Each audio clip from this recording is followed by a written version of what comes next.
व्यवसाय नमः। श्री रामचंद्र की जय। आप सभी भक्तों को फौजी बाबा की तरफ से दिल से प्रणाम। आप सभी भक्तों को रामायण बालकांड दुआ नंबर 1 चैप्टर पढ़ के सुनाऊंगा। आगे कुछ अच्छी बात बताऊंगा, आप लोग प्रेम से सुने।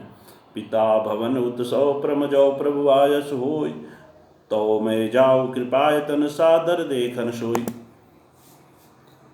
तो मेरे प्रिय भक्तों, इस दोहे में यही बताया गया है कि एक बार पार्वती मैया जी के पिताजी बहुत बड़ा महोत्सव कराए। उसमें जो है सारे तमाम लोगों को न्योता दिए थे, निमंत्रण दिए थे, राजा महाराजा सभी को। और पार्वती जी और शंकर भगवान को न्योता नहीं दिए थे। जब ये बात पार्वती जी को पता चला तो शंकर भगवान के पास दौड़ते हुए गई कि सुनिए जी, आपको पता है हमारे पिताजी बहुत बड़ा समारोह करा रहे हैं, उत्सव। उसमें जो है सारे लोगों को न्योता दिए हैं, हम लोगों को तो पूछा भी नहीं है। पार्वती जी कहे चलिए, नहीं पूछे हैं तो हमारे पिताजी हैं, भूल गए होंगे, हम लोग चले जाएंगे। शंकर भगवान जी बोले कि ऐसा गलती कभी मत करना,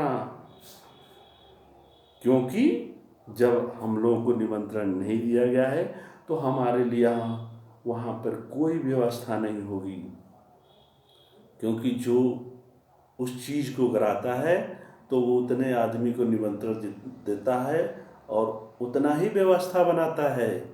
अगर हम लोग बिना निमंत्रण के चले गए तो वो लोग हंसेंगे, हम लोगों की बदनामी होगी, हमें कहीं बैठने के लिए जगह नहीं मिलेगी।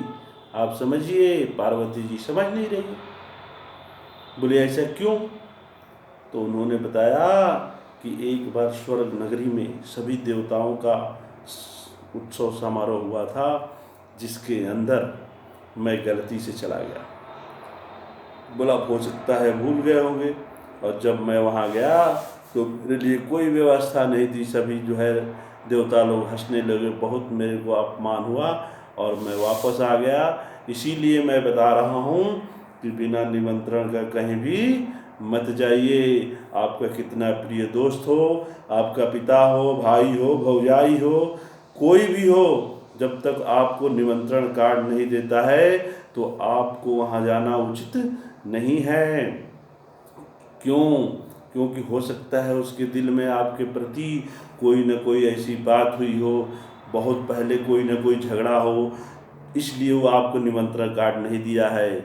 जब आप वहाँ पहुँचेंगे तो हो सकता है आपसे कोई न कोई वहाँ पे बदला ले ले या बेइज्जती कर दे। उतने जो है समारोह में उतने लोग आते हैं, सारे ढेर, वो हंसने लगेंगे। तो इसलिए आप सभी भाई बंधुओं से मेरा निवेदन है कि बिना निमंत्रण का आप किसी शादी हो या समारोह हो, किसी प्रकार का उत्सव हो, उसमें मत जाइए, नहीं तो आपको बदनामी सहना पड़ेगा। आप जो है इतना समझ लीजिए कि आजकल लोग जो है मौका ढूंढ रहे हैं।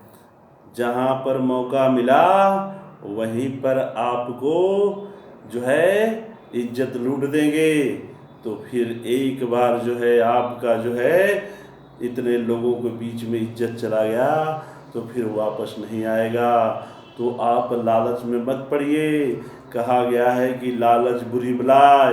अगर कहीं पे 56 प्रकार का भी भोजन लगा हो तो आप लालच सब में आकर के और किसी के बहकावे में आकर आप 56 प्रकार का भोजन मत करने जाइए। अपने घर में जो रूखा सूखा है उसी को खा करके ठंडा पानी पीजिए और आराम से सोइए। आपकी मर्यादा बची रहेगी।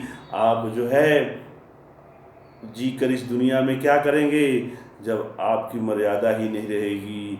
इसीलिए रामायण में ये जो है एक प्रसंग रखा गया लोगों को समझाने के लिए। भगवान जैसे पार्वती मैया को समझा रहे हैं, तो इस दोहे का मतलब यही है कि आप ऐसा गलती मत कीजिए।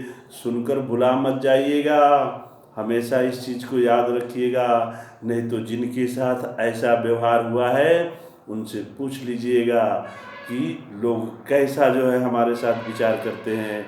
तो आप सभी भक्तों को प्रणाम। फिर मिलेंगे फौजी बाबा रामायण बालकांड दोहा नंबर 62 के साथ। बोले प्रेम से हर हर महादेव।